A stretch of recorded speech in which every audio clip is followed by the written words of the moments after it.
Hello, my name is John Battle, and this is my Aviation 430 Scenario 1 presentation. Alright, so here's a scenario. We're a private pilot with our multi-engine rating. We just purchased a twin-engine aircraft. We requested to check out the aircraft, and we are planning to fly our family next week from New England to the Midwest. We've been researching required documents, certifications, the MEL, normal operating procedures, and pre-flight for the plane.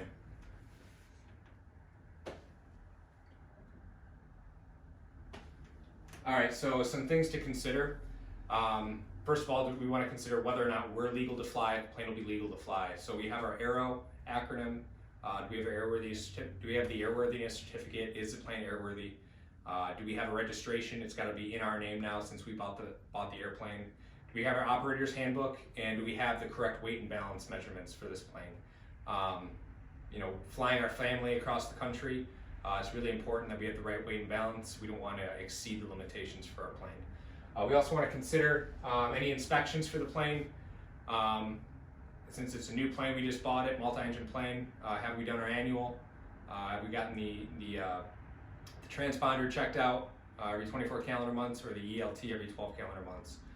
We also want to consider whether or not we're current as a pilot.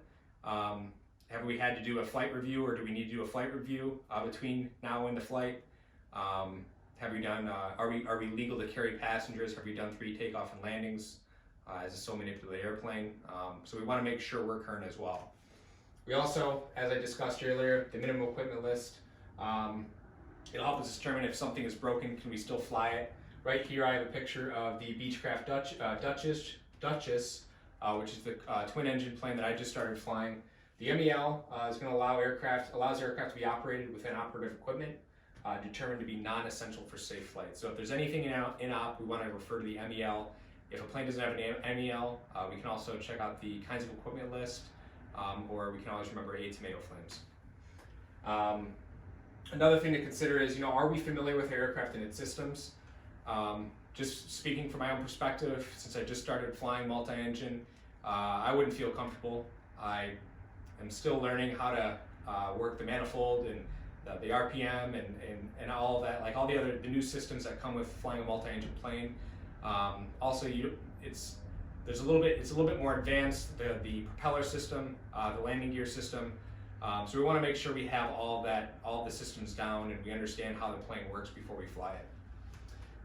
We need to know our performance and our limitations. So there has some additional V speeds that we need to know, like VMC, the minimum controllable speed at which if we lose an engine, we can stay in a controlled state.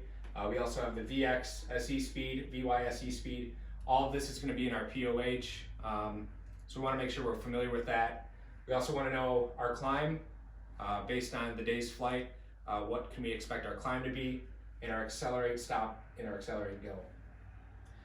For pre-flight tasks, since we're going to be flying a cross-country flight, we got to go through our NW craft checklist. So our NOTAMs, weather, known ATC delays, runway lengths. We need to have an alternate. We need to know our required fuel and our takeoff and landing distances. That's really important, especially with a multi-engine plane. There's certain airports I'm sure we can't fly out of. Because we're going to require more runway, and depending on the time of year, especially when it's hot out, it's going to be harder to climb and get off the ground for takeoff on a short runway. Also, pre-flight, we need to know our pre-flight for the multi-engine plane. I know going through the pre-flight in the plane that I'm currently flying, it's a little bit different than the single engine that I used to fly. The additional checks with the landing gear, the cowl flaps, there's 2 stall horns, the electronic flaps, as well as the 4 sumps in the fuel tank. So we need to be familiar with our pre-flight and make sure we do a thorough pre-flight to ensure that the plane's ready to go for this flight. All right, so I'm going to go through the PAVE checklist. So the pilot, we need to do a self-assessment at all times. Make sure that this flight doesn't exceed our own personal minimums as a PIC.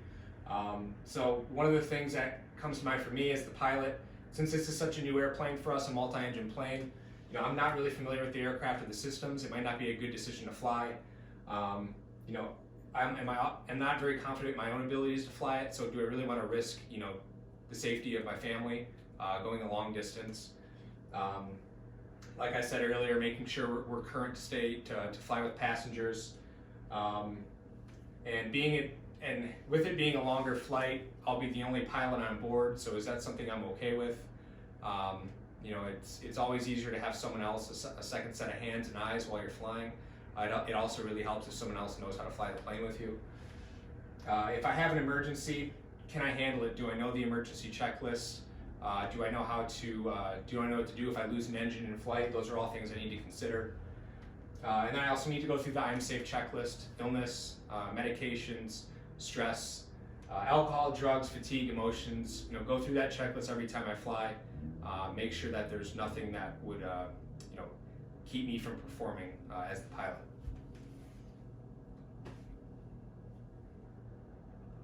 All right, so the aircraft. Think about the aircraft. Is this the right aircraft for this flight? Depending on how big your family is, I have 6 family members, so it's probably going to be a tight squeeze. I might need a bigger plane than what I'm flying, so we have to consider that. Consider the equipment that's required for this flight. What instruments, what lights? Do we have lights? Are we going to be flying at night? Do we have the nav and comm equipment that we need? We got to check that MEL, make sure if there's anything in op.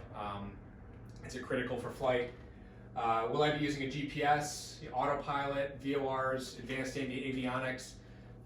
If the plane has a more advanced avionics than I'm used to, probably would be a good idea to go up. I know if I had to use the new Garmin system, I wouldn't be comfortable with it. I'm using a pretty outdated GPS system right now. Does the plane have any de-icing or anti-icing equipment? It's really important this time of year, especially in the Midwest. I feel like there's always an AirMed Zulu. So we want to make sure we have, if we do come in, run into some ice, we have, pitot heat, carb heat, things like that to ensure that we don't have any issues while we're flying.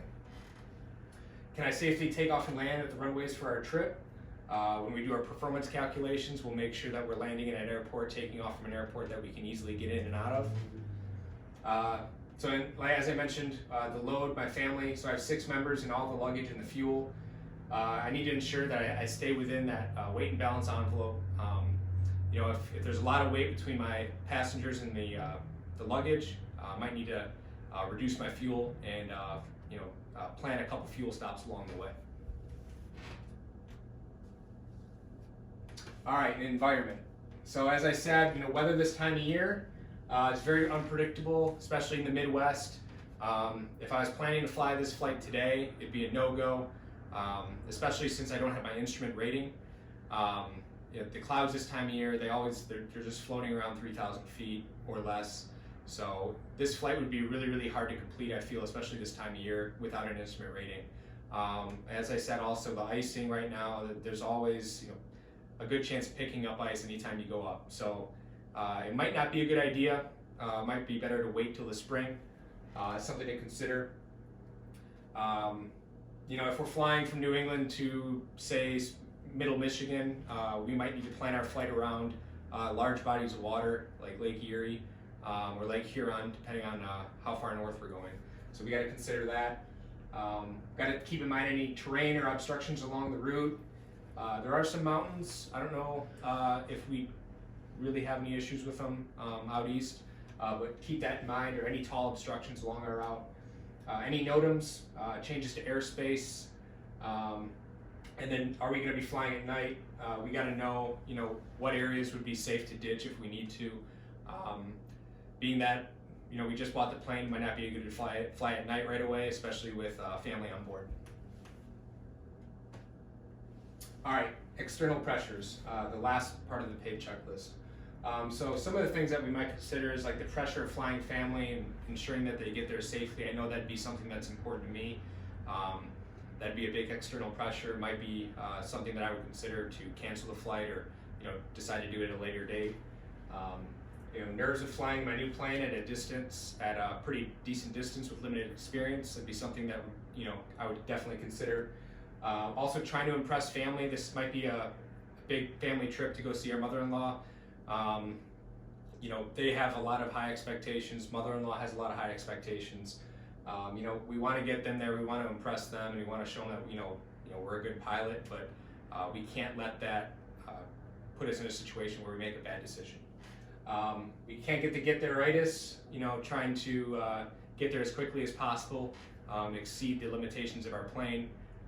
So all those things we really need to consider. We don't want our family to distract us while we're flying too. We need to always stay situationally aware.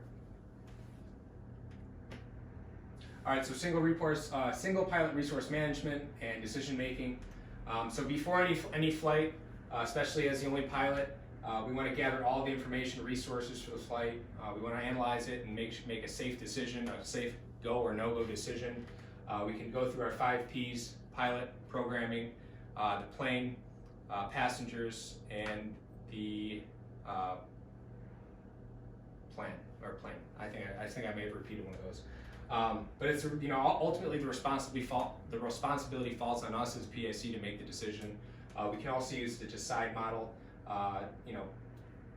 before we fly and throughout our flight to constantly measure risks, hazards, and then figure out a way to evaluate and make a good sound decision. So that's my presentation. My name is John Battle. Thank you for watching.